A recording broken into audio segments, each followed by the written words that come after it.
ज्या व्यक्तीच्या आयुष्यामध्ये देश आणि राष्ट्र या दोनच गोष्टी की ज्यासाठी त्यांनी आपलं जीवन राष्ट्रासाठी समर्पित केलं, त्यांच्या जीवनामध्ये तुम्ही आम्ही सर्वजण पाहता की त्यांनी त्यांच्या जीवनामध्ये ज्या खडतरपणे प्रवास केला आणि त्या प्रवासामध्ये त्यांनी जे जे पाहिलं, जे जे अनुभवलं आणि माझ्या देशाला काय आवश्यक आहे, आणि जेव्हा संधी मिळाली त्यावेळेला त्या संधीमध्ये मला देशाला सर्वोत्तम जे जे देता येऊ शकतं आणि माझा देश अपूर्ण जगाच्या पाठीवरती प्रत्येक क्षेत्रामध्ये सर्वोत्तम कसा होईल यासाठी सातत्याने 24 तासापैकी जवळजवळ 18 तास हे देशाला देणारे तुम्ही आम्ही सर्वजण पाहता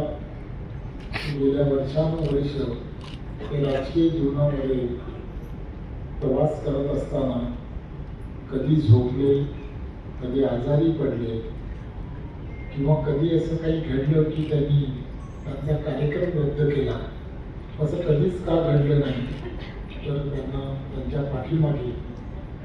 असंख्य भारतीयांच्या असणाऱ्या तुम्हा आम्हा सर्वांच्या शुभाशीर्वादच आहे.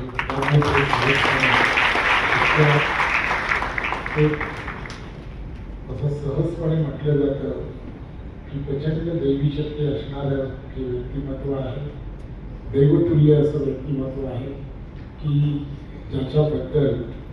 जेवढं बोलावं तेवढं कमी आहे. आणि आज तुम्ही जो यज्ञ या ठिकाणी करताय, खरं तर आज ते 75 वर्ष त्यांच्या वयाला पूर्ण होत आहेत. त्यामुळे यानंतरच्या काळामध्ये त्यांना अधिक बळ मिळावं यासाठी तुमच्या या सगळ्या विषयाचा सुद्धा सर्वात मोठा आधार त्यांना मिळेल या काही शंका